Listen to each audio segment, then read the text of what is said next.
فأعوذ بالله من الشيطان الرجيم. بسم الله الرحمن الرحيم. فمن يعمل مثقال ذرة خيرا يره ومن يعمل مثقال ذرة شرا يره.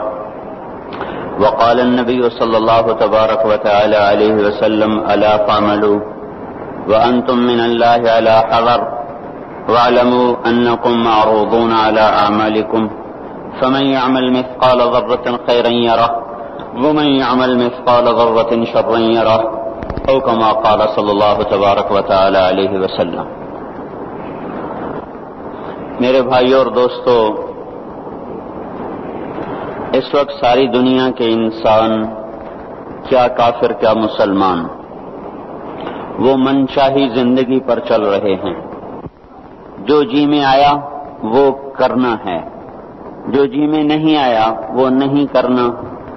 اپنی من چاہی زندگی کا دستور یہ گزشتہ 300 سال سے باطل کی محنت ہوتے ہوتے ہوتے وہ ہمیں اس وقت یہاں تک پہنچا چکے ہیں کہ ہم اللہ کی ذات سے اثر لینا یا اس کے رسول سے اثر لینا یا آخرت سے اثر لینا، یہ ہمارے دلوں میں یا مٹ چکا ہے یا بہت دھندلا ہو چکا ہے. یعلمون ظاہرا من الحیات الدنیا، بس یہ فیصلہ باد کے 4 دن ہی ہمیں اچھے لگ رہے ہیں.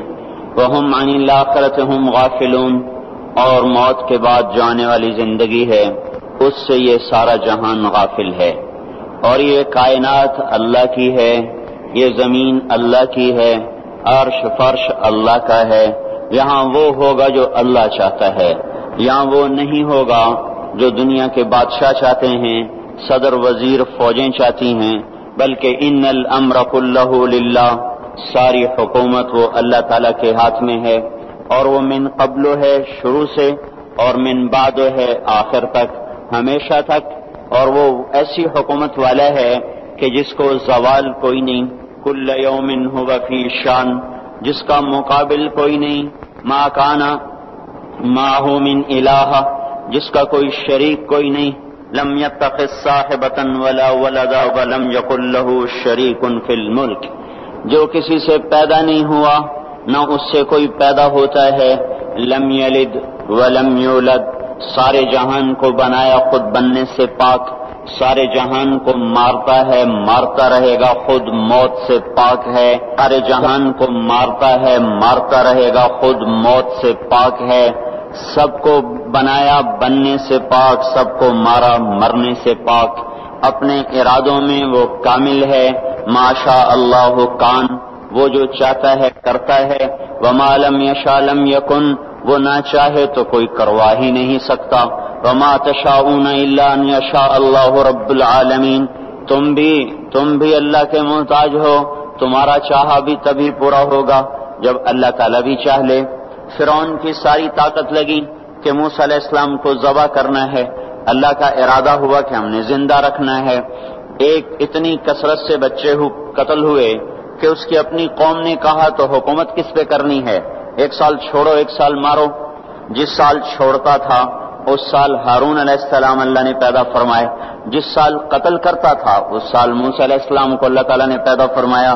حالانکہ اس کا عکس کرتا تاکہ معاملہ آسان ہوتا، لیکن اللہ کی قدرت کو کون جانتا.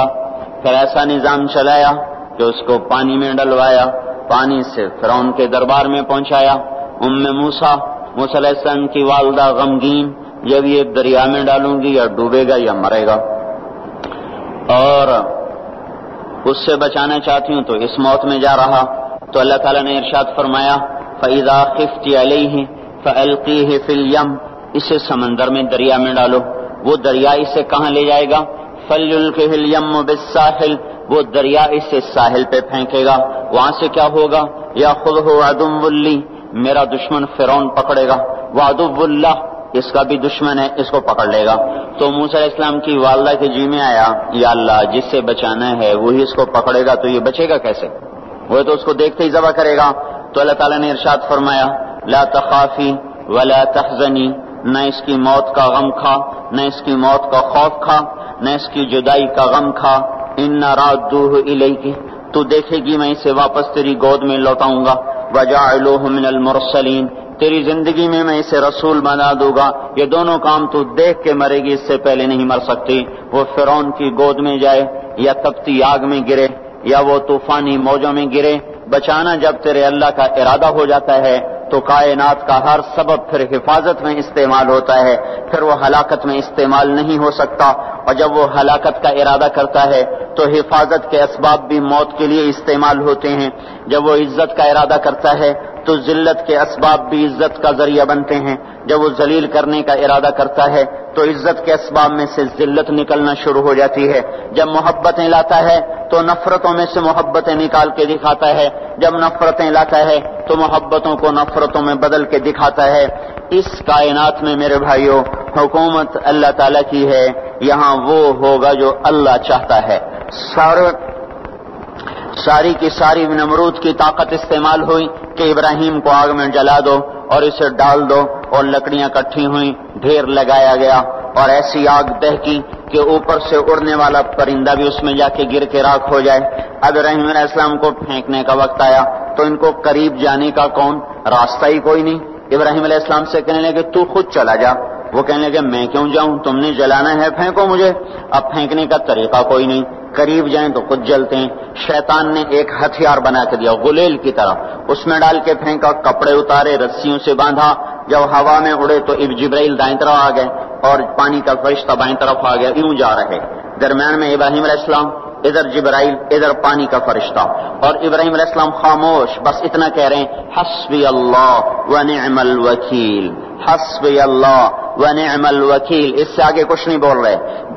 اور ادھر پانی کا فرشتہ اس انتظار میں ہے کہ ابھی اللہ تعالیٰ فرمائے گا پانی ڈالو، آگ بجھاؤ۔ جبرائیل اس انتظار میں ہے کہ یہ مجھ سے کچھ کہیں تو میں آگے کروں۔ تو جب دیکھا کہ ابراہیم بولتے ہی نہیں ہیں تو وہ بے قرار ہو گئے کہ یہ تو جائے گا تو جل جائے گا، جبرائیل بھی تو یہی جانتے ہیں کہ آگ جلاتی ہے۔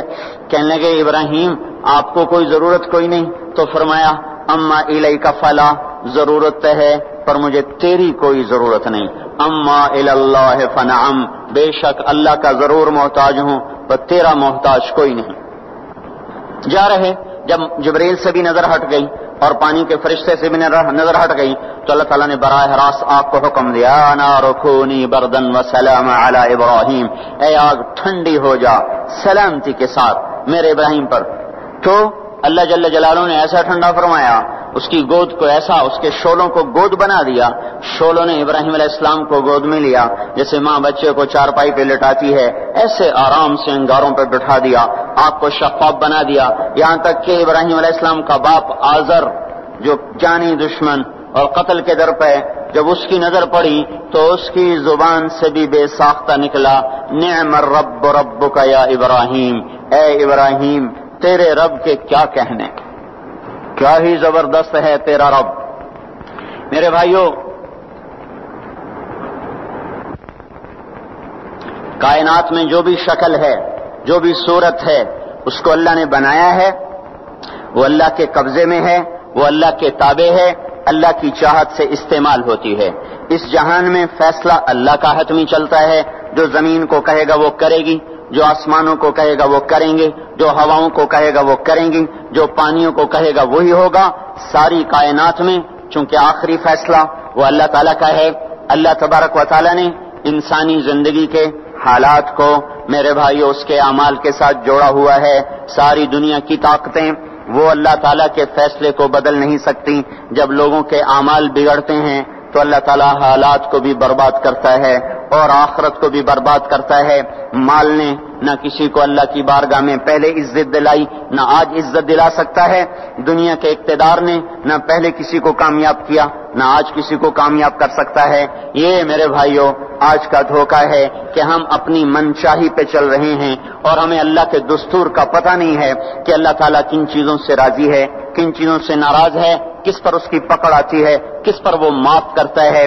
اس لیے یہ ساری دنیا کے انسان انتہائی خطرے میں چل رہے ہیں کہ یہ وہ سارے اعمال جن پر اللہ تعالیٰ ناراض ہوتا ہے وہ پورے فیصل آباد میں ہیں، ہر محلے میں ہیں، ہر بازار میں ہیں، پورے پاکستان میں ہیں، پوری دنیا میں ہیں، پورے 6 بر اعظم میں پھیلی ہوئی انسانیت آج للکار رہی ہے اللہ کو کبیرہ گناہوں کے ساتھ۔ زمین کو بھر دیا ہے. ظہر الفساد فی البر والبحر بما کسبت ایدی الناس. اور اللہ اپنی سنت قرآن کے ذریعے سے بتاتا ہے کہ جب تم جیسی قوموں نے جب تمہارے جیسے اعمال اختیار کیے تو یہ سنو ایک قوم تم سے پہلے آئی نوح علیہ السلام کی جنہوں نے زمین کو کفر سے بھر دیا. الٹا میرے نبی سے کہنے لگے فاتنا بما تعدنا ان کنت من الصادقین. وہ عذاب لاؤ جس سے تم ہمیں ڈراتے تھے اور وہ عذاب لاؤ جس کا تم نے وعدہ کیا ہوا ہے. پھر ہمارا وہ دن آیا ففتحنا ابواب السماء بماء منہمر وفجرنا الارض عیونا فالتقى الماء على امر قد قدر. آسمان کے دروازے کھولے زمین کو چشمے بنا دیا. یہ نہیں کہا کہ زمین سے پانی نکل کر فجرنا الارض عیونا ہم نے پوری زمین کو چشمے بنا دیا. روئیں روئیں سے پانی ابلنے لگا اور آسمان سے پانی گرا زمین سے پانی نکلا اور ساری کائنات میں وہ پانی پھیلا. ایک تفسیر میں نے پڑھا کہ اللہ تعالیٰ کہ اگر اللہ تعالیٰ اس دن کسی پہ رحم کرتا تو ایک عورت پہ رحم کرتا جو بچے کو لے کے بھاگ رہی تھی کہ کوئی جائے پناہ ملے اور میں بچ جاؤں. اور وہ بھاگتے بھاگتے ایک اونچے پہاڑ پہ چڑھی جس سے اونچا پہاڑ کوئی نہیں تھا. پیچھے سے پانی آیا اس نے پہاڑ کو جو ڈبویا پھر اس کے پاؤں پر چڑھا پھر اس کے سینے پر آیا تو اس نے بچے کو اوپر کر لیا. پھر اس کی گردن تک آیا تو اس نے بچے کو یوں اپنے سر سے اوپر کر لیا کہ شاید بچہ بچ جائے. بار پانی کی موج نے نہ بچے چھوڑے نہ بڑے چھوڑے سب کو برابر کر دیا. یہاں تک کہ ان کے اپنے بیٹے کو اللہ تعالیٰ نے سامنے وحال بینہم الموج فکان من المغرقین سامنے ہلاک کیا. 3 آدمی غار میں چھپ گئے اور اوپر پتھر رکھ لیا کہ یہاں تو پانی نہیں آئے گا. چاروں طرف جو پانی کا تماشا دیکھا پر اندر بیٹھ گئے. تھوڑی دیر میں تینوں کو تیز پیشاب آیا اور بے قرار ہو کر پیشاب کرنے بیٹھے. اللہ نے پیشاب کو جاری کر دیا اور وہ پیشاب کرتے کرتے کرتے اپنے ہی پیشاب میں غرق ہو کے مر گئے. جو کام قوم نوح کرتی تھی وہ کام آج ہو رہے ہیں ساری دنیا میں ہو رہے ہیں. قوم عاد آئی بڑی طاقتور یہاں تک کہ للکارنے لگے من اشد منا قوہ کوئی ہے ہم سے بڑا طاقتور تو لاؤ نا ہمیں کس سے ڈراتے ہو. ان نقول الا تراک بعض آلہتنا بسوء ہمارے خداؤں نے تیری عقل خراب کر دی ہے ہم سے تو بڑا کوئی طاقتور نہیں ہے. تو اللہ تعالیٰ نے فرمایا اولم یرو ان الذی خلقہم هو اشد منہم قوہ. اے ہود انہیں بتاؤ جس نے تمہیں پیدا کیا ہے وہ تم سے زیادہ طاقتور ہے. تو جب اللہ تعالیٰ کی طرف سے وہ حجت پوری ہوئی اور وہ اپنے تکبر میں بڑھتے رہے نافرمانی میں بڑھتے رہے تو اللہ نے عذاب کا دروازہ کھولا. قحط آ گیا. انسان ایسے بھوکے اور وہ انسان ہماری طرح تو تھے نہیں. 40 ہاتھ قد ہوتا تھا 30 ہاتھ قد ہوتا تھا. 800 سال 900 سال عمر ہوتی تھی. نہ بوڑھے ہوتے تھے نہ بیمار ہوتے تھے نہ دانت ٹوٹے نہ کمزور ہو نہ نظر کمزور ہو. جوان تندرست توانا صرف موت آتی تھی اس کے علاوہ کچھ نہیں ہوتا تھا انہیں. اب ان کے بھوک بھی زیادہ وہ اپنی ضرورتوں کا غلہ بھی کھا گئے پھر جہاں حلال بھی کھا گئے پھر کتے بھی کھا گئے بلے بھی کھا گئے چوہے بھی کھا گئے جو چیز ہاتھ میں آئی سانپ بھی کھا گئے ہر چیز کھا گئے پر نہ بارش کا قطرہ گرا نہ زمین کا دانہ پھوٹا. یہاں کے درخت توڑ توڑ کے ان کے پتے چبا گئے قحط دور نہ ہوا. تو پھر انہوں نے ایک وفد بھیجا بیت اللہ بھیجا کہ ہمیں بارش دو. وہ جب مصیبت آتی تو اوپر والے کو پکارتے تھے جب وہ کام کر دیتا تھا پھر سرکش ہو جاتے تھے پھر انہی پتھروں کو پوچھتے تھے. تو اللہ تعالیٰ نے 3 بادل سامنے کیے. آواز آئی ان میں سے ایک کا انتخاب کرو ایک سفید ایک سرخ ایک کالا. تو آپس میں کہنے لگے سفید تو خالی ہوتا ہے سرخ میں ہوا ہوتی ہے کالے میں پانی ہوتا ہے. ان کا یہ پانی یہ کالا چاہیے یہ کالا چاہیے. آواز آئی پہنچے گا یہ واپس پہنچے ان کا بارش ہوگی. تو پھر جب ساری قوم کٹھی ہوئی تو اللہ نے وہ بادل بھیجا. فلما رأوه عارضا مستقبل اودیتهم وہ بادل آیا کالا کہنے کہ ھذا عارض ممطرنا وہ دیکھو آئی بارش. تو اللہ تعالیٰ نے کہا بل هو ما استعجلتم به یہ بارش نہیں یہ وہ عذاب ہے جو تم ہود سے کہتے تھے. کون ہے ہم سے بڑا جو ہمیں کچھ کر لے. اب تیار ہو جاؤ. ریح فیہا عذاب علیم تدمر کل شیء بامر ربها. اب دیکھو کیسے تمہارا رب تمہیں اڑاتا ہے. ان کے گھروں کو ہوا نے اڑا دیا 60 ہاتھ اونچے قد کے لوگ اور تنکے کی طرح ہوا میں اڑ رہے تھے، اور ان کے سروں کو آپس میں ہوا ٹکرا رہی تھی. وہ گھومتے تھے، سر ٹکراتے تھے، گھومتے تھے، سر ٹکراتے تھے. بعض لوگ بھاگ کے غاروں میں چھپ گئے تو ہوا کا بگولا ایسے زوردار طریقے کے ساتھ غار کے اندر جاتا اور پھر ایک دھماکے کے ساتھ ان کو باہر نکالتا، پھر ان کو ہوا میں اچھال دیتا گیند کی طرح، پھر ان کے سر آپس میں ٹکراتے ان کی کھوپڑیاں پھٹ گئیں اور ان کے بھیجے ان کے چہروں پہ نکل آئے، اور پھر اللہ نے الٹا کے ان کو زمین پر مارا، سر الگ ہو گیا، دھڑ الگ ہو گیا. پھر اللہ نے للکار کے پوچھا فَهَلْ تَرَى لَهُم مِّن بَاقِيَةٍ، کوئی ہے باقی تو دکھاؤ کہ اس کا بھی صفایا کر دوں. کوئی نظر نہ آیا، سب کو اللہ نے مٹایا. جو کام قوم عاد کرتی تھی وہ کام آج فیصلہ آباد میں ہو رہے ہیں. پھر ایک قوم سمود آئی. انہوں نے سنا تھا کہ عاد کو ہوا نے اڑایا تھا تو انہوں نے پہاڑ کے اندر گھر بنائے کہ اندر ہمیں کون کچھ کہے گا، اندر تو ہوا جا ہی نہیں سکتی، جائے گی بھی صحیح تو کہاں تک اندر جائے گی. نافرمانی نہیں چھوڑی، الٹے کام کو چل پڑے. تو اللہ تبارک و تعالیٰ نے ہوا نہیں بھیجی، ایک فرشتہ آیا. مکروا مکرن، انہوں نے مکر کیا. ومکرنا مکرن، ہم نے ان کے مکر کو توڑ دیا. فانظر کیف کان عاقبۃ مکرہم، آج ان کا انجام دیکھو. انا دمرناہم وقومہم اجمعین فتلک بیوتہم خاویۃ بما ظلموا ان فی ذلک لآیۃ لقوم یعلمون وانجینا الذین آمنوا وکانوا یتقون. اللہ تبارک و تعالیٰ نے کہا یہ دیکھو، ایک فرشتہ آیا، اس نے چیخ ماری اور ان کے کلیجے پھٹ گئے، چہرے نیلے اور کالے ہو گئے، اور ساری قوم کو اللہ نے آن کی آن میں ہلاک کیا. پھر اس پر قوم شعیب کا اللہ نے قصہ سنایا. یہ تاجر قوم تھی، فیصل آباد کے بازاروں میں جو ناپ تول میں کمی ہے وہ وہاں ہو رہی تھی، جو جھوٹ ہے وہ وہاں چل رہا تھا، جو خیانت ہے وہ وہاں چل رہا تھا، دکھانا اور دینا اور یہ وہاں چل رہا تھا. تولنے میں زیادہ، ناپنے میں زیادہ، یہ سارا کام جو کچھ ہو رہا ہے وہ وہاں ہوا اور بڑھتا گیا اور بڑھتا گیا، اور ساری دنیا کی تجارت انہوں نے قبضے میں کر لی. اور شعیب علیہ السلام نے کہا کہ بھائی اس سے باز آ جاؤ. اوفوا الکیل وزنوا بالقسطاس المستقیم، صحیح تولو، صحیح ناپو، ناپ تول میں کمی نہ کرو. جواب آیا اصلاتک تأمرک ان نترک ما یعبد آباؤنا او ان نفعل فی اموالنا ما نشاء انک لانت الحلیم الرشید. اے شعیب بس تم مسجد میں بیٹھ جا، ہمارے کاروبار میں دخل نہ دے. اے تیری نمازیں ہمیں کہتی ہیں کہ ہم باپ دادے کا طریقہ چھوڑیں اور ہم اپنے کاروبار تیرے طریقے پر کریں تو ہم تو بھوکے ہو جائیں. کسی سے آپ کہیں کہ بھائی دیانت سے تجارت کرو، کہے گا مجھے تو بجلی کا بل بھی ادا نہیں ہوگا، میں روٹی کہاں سے کھاؤں. یہ میں نے ایک سے کہا تم ملاوٹ کیوں کرتے ہو، ایک تیل والے سے میں نے کہا تم ملاوٹ کیوں کرتے ہو، کہ اگر ملاوٹ کروں تو ایک ڈرم کے پیچھے 500 روپیہ بچتا ہے اور خالص بیچوں تو 50 روپیہ بچتا ہے، تو 50 روپے سے میرا کیا ہوگا، سبزی گوشت بھی نہیں آتا، اور 500 روپے سے تو کتنا دن گزر جاتے ہیں. تو یہی کچھ قوم شعیب نے کہا کہ اصلاتک تأمرک ان نترک ما یعبد آباؤنا او ان نفعل فی اموالنا ما نشاء. میاں شعیب اپنے گھر بیٹھ جا، ہمیں تیری تبلیغ نہیں چاہیے، ہمیں اپنا کاروبار کرنے دے. یہی آج کے بازاروں کے مسلمان کہہ رہے ہیں کہ ہمیں یہ شریعت نہیں منظور، تو کاروبار کیسے ہوگا، جھوٹ نہ بولیں تو کام کیسے چلے، خیانت نہ کریں تو کام کیسے چلے، ناپ تول میں کمی نہ ہو تو کام کیسے چلے، اور سودی کام نہ ہو تو کام کیسے چلے، بینک نہ ہو تو کام کیسے چلے. یہ سارے اعتراضات جو آج کے تاجر کرتے ہیں یا دکاندار کرتے ہیں، یہ سارے اعتراضات شعیب علیہ السلام کی قوم نے کیے کہ پھر کاروبار کیسے چلے گا، پھر منڈیاں کیسے چلیں گی، پھر تجارت کیسے چلے گی. تو ہم تو تجارت چلانے نہیں آئے، ہم تو اللہ کو راضی کرنے آئے ہیں. اللہ کو راضی کرتے ہوئے تجارت ٹھپ ہو جائے تو ہو جائے اور چل پڑے تو برکت. سبحان اللہ.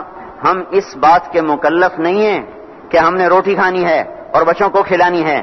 ہم اس بات کے مکلف ہیں کہ ہم نے اللہ کے حکم کے مطابق کمانا ہے اور اس کے مطابق کھلانا ہے. اس میں کچھ بچے گا کھلائیں گے، نہیں بچے گا فاقہ کریں گے. بچوں کو بھی کہیں گے تمہارا باپ تمہیں نہیں دے سکتا، میں تمہاری خاطر دوزخ کی آگ کو برداشت نہیں کر سکتا.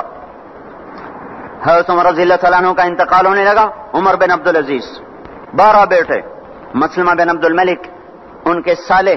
کہنے لگے امیر المومنین آپ نے بچوں پہ بڑا ظلم کیا ہے. کہنے لگے کیا ظلم کیا ہے؟ کہا ان کے لیے جو چھوڑ کے جا رہے ہو وہ 2 روپے فیکس ہیں، 2 روپے تیرے بچوں کو 2 روپے ملیں گے ترکے میں، 2 روپے یعنی 2 درہم، تو یہ کیا کریں گے آگے؟ ان کا تو نے کچھ نہ بنایا، تو زہر نے اثر کر لیا تھا، کہنے لگے مجھے بٹھا دو، مجھے بٹھا دو، تو انہیں بٹھا دیا، کہنے لگے بات سنو، میں نے ان کو حرام کوئی نہیں کھلایا اور حلال میرے پاس تھا ہی نہیں، تو لہذا میں اس کا مکلف ہی نہیں ہوں کہ ان کے لیے جمع کروں۔ وہ کہنے لگے 1 لاکھ روپیہ میں دیتا ہوں، میری طرف سے بچوں کو ہدیہ کر دو۔ کہنے لگے وعدہ کرتے ہو؟ کہنے لگے ہاں وعدہ کرتا ہوں۔ کہنے لگے اچھا ایسا کرو، جہاں جہاں سے ظلم اور رشوت سے تم نے یہ پیسہ اکٹھا کیا نا، ان لوگوں کو واپس کر دو، میرے بچوں کو تمہارے پیسے کی ضرورت کوئی نہیں۔ پھر کہا میرے بچوں کو بلاؤ، وہ سب کو بلا لیا، تو اس کے بعد ارشاد فرمایا اے میرے بیٹو، میرے سامنے 2 راستے تھے، ایک یہ تھا میں تمہارے لیے جمع کرتا دولت، چاہے حلال ہوتی چاہے حرام ہوتی، لیکن اس کے بدلے میں دوزخ میں جاتا۔ دوسرا راستہ یہ تھا میں تمہیں تقویٰ سکھاتا، اللہ سے لینا سکھاتا، خود جنت میں جاتا۔ میرے بچوں، میں تمہارا باپ دوزخ کی آگ نہیں برداشت کر سکتا، لہذا میں نے تمہیں حرام نہیں کھلایا نہ حرام جمع کیا، میں نے تمہیں دوسرا راستہ سکھا دیا ہے تقوی والا، جب کبھی ضرورت ہو میرے اللہ سے مانگنا، میرے اللہ کا وعدہ ہے وَهُوَ يَتَوَلَّى الصَّالِحِينَ کہ میں نیکوں کا دوست ہوں، نیکوں کا والی ہوں۔ اگر پھر اپنے ثالثے کا مسلمہ، اگر یہ میرے بیٹے نیک رہے تو اللہ انہیں ضائع نہیں کرے گا، اور اگر یہ نافرمان ہوئے تو مجھے ان کی ہلاکت کا کوئی غم کوئی نہیں ہے۔ پھر اس زمین آسمان نے وہ دن دیکھا کہ اموی شہزادے مسلمہ کی اولادیں اور سلیمان بن عبد الملک کی اولادیں جو ایک ایک بچے کے لیے اس زمانے میں 10-10 لاکھ درہم چھوڑ کے مرے، ان کی اولاد مسجد کی سیڑھیوں پہ بیٹھ کے بھیک مانگا کرتی تھی، جیسے ابھی جمعے کے بعد بھکاریاں بھیک مانگیں گے۔ اور عمر بن عبدالعزیز کی اولاد وہ ایک ایک مجلس میں 100 گھوڑے اللہ کے نام پہ خیرات کیا کرتے تھے۔ ہم تاجر بعد میں ہیں، مسلمان پہلے ہیں، ہم افسر بعد میں ہیں، مسلمان پہلے ہیں، کسی بچوں کے باپ بعد میں ہیں، مسلمان پہلے ہیں، کسی بیوی کے خامد بعد میں ہیں، مسلمان پہلے ہیں، کسی بچوں کی ماں و عورت بعد میں ہے، مسلمان پہلے ہے، کسی کی بیوی بعد میں ہے، مسلمان پہلے ہے۔ اللہ کو راضی کرتے ہوئے سب کچھ قربان کرنے کا حکم ہے، یہ نہیں ہے کہ اپنی خواہش پہ حکم قربان ہو، ہمیں یہ حکم ہے کہ میرے حکم پر اپنی خواہش کو قربان کرو۔ قوم شعیب نہ بنے ہمارے بازار، وہ مذاق اڑانے لگے، کاروبار کیسے ہوگا، بچوں کو کہاں سے کھلائیں گے، پھر بھوکے مر جائیں، اسکول کی فیسیں کہاں سے دیں، اس زمانے کے تو اسکول نہیں تھے نا، یہ آج کی بات کر رہا ہوں، پھر اسکول کی فیسیں کہاں سے دیں، پھر یہ بجلی کے بل کہاں سے دیں، اگر سچ پر کمائیں اور دیانتداری سے کمائیں تو روٹی کہاں سے کھائیں، یہی شعیب علیہ السلام کی قوم کا جواب تھا۔ پھر کہاں سے کھائیں، پھر کہاں سے کمائیں، تو چپ کر کے اپنے نفل پڑھا کر، اپنی اللہ اللہ کیا کر، ہمارے کاروبار میں دخل نہ کیا دیا کر، جیسے ہم نے آج اسلام کو کہا ہوا ہے مسجد میں آئیں گے تجھے سلام کریں گے، نماز پڑھیں گے، جمعہ پڑھیں گے، پر تو ہمارے بازار میں نہ آنا، کہیں تو ہمیں جھوٹ سے روک دے، بددیانتی سے روک دے، سود سے روک دے، خیانت سے روک دے، تو ہماری تو تجارت ہی ٹھپ ہو جائے گی۔ تو اللہ تبارک و تعالیٰ نے اس قوم پہ 3 عذاب مارے۔ یہ پہلی کافر قومیں تھیں، ان پہ ایک ایک عذاب آیا۔ یہ کافر کے ساتھ بددیانت تھے، لوگوں کا حق بھی لوٹتے تھے، تو اللہ نے ان پہ 3 عذاب مارے۔ اخذتهم الرجفۃ، زلزلہ، اخذ الذین ظلموا الصیحۃ، چیخ، اخذهم عذاب یوم الظلہ، بارش کس چیز کی؟ انگاروں کی بارش۔ ہماری جماعت شعیب علیہ السلام کے قوم کے علاقے میں گئی ہے، وہ اتنا ٹھنڈا علاقہ ہے کہ جب ہم وہاں سے گزرے تو اتنی برف پڑی ہوئی تھی، اتنی یعنی تقریباً 3 فٹ برف پڑی ہوئی تھی، ایسا ٹھنڈا علاقہ۔ اللہ نے ایک گرم ہوا بھیجی، وہ جھلس گئے، تڑپ گئے، آبلے پڑ گئے، تو اس کے بعد ایک قدم ہوا ٹھنڈی ہوئی تو سارے بھاگ کے باہر آئے کہ شکر ہے ٹھنڈی ہوا آئی، اوپر سے بادل آیا کہ شکر ہے بادل آیا، اس کا ساتھ ہی زمین میں زلزلہ آنا شروع ہوا، اور اس کے اوپر فرشتے کی چیخ آئی، اور اوپر وہ بادل کالا ایک دم سرخ ہو گیا، پھر اس میں سے ایک دم بڑے بڑے انگارے برسے، اور ساری شعیب علیہ السلام کی قوم کو اور مدین کی منڈی کو اللہ نے جلا کے راکھ کر دیا۔ اگر یہ بازاروں والے توبہ نہیں کریں گے تو مجھے ڈر ہے کہ کہیں ان منڈیوں پر بھی وہ انگارے نہ برس جائیں جو مدین کی قوم پہ برسے تھے۔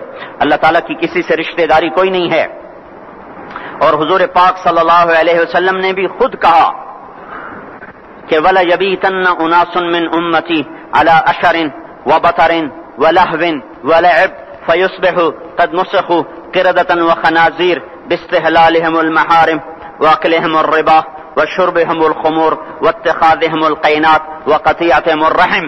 ایک زمانہ آئے گا میری امت بڑی عیاش ہو جائے گی، بدمعاش ہو جائے گی، ناچ گانے کی رسیہ ہو جائے گی، گانے بجانا ان کی گھٹی میں پڑ جائے گا، اور اس حال میں ایک رات ایسی آئے گی کہ رات کو انسان سوئیں گے، صبح اٹھیں گے تو بندر اور خنزیر ہوں گے، اور یہ اس وجہ سے ہوگا کہ انہوں نے حرام کو حلال کر دیا ہوگا، باستحلالہم المحارم، انہوں نے حرام کو حلال کر دیا ہوگا، واکلہم الربا، اور سود کو ڈٹ کے کھاتے ہوں گے، وَلُبْسِهِمُ الْحَرِيرَ، اور مرد ریشم پہنے گے، سونے کی انگوٹھیاں، سونے کی چینیں نوجوانوں نے گلے میں لٹکائی ہوئی، سونے کی چین، سونے کی انگوٹھی، یہ کون سی لذت ہے اس انگوٹھی کے پہننے میں جو اللہ کو بھی للکارا ہوا ہے اور اس کے رسول کو بھی للکارا ہوا ہے۔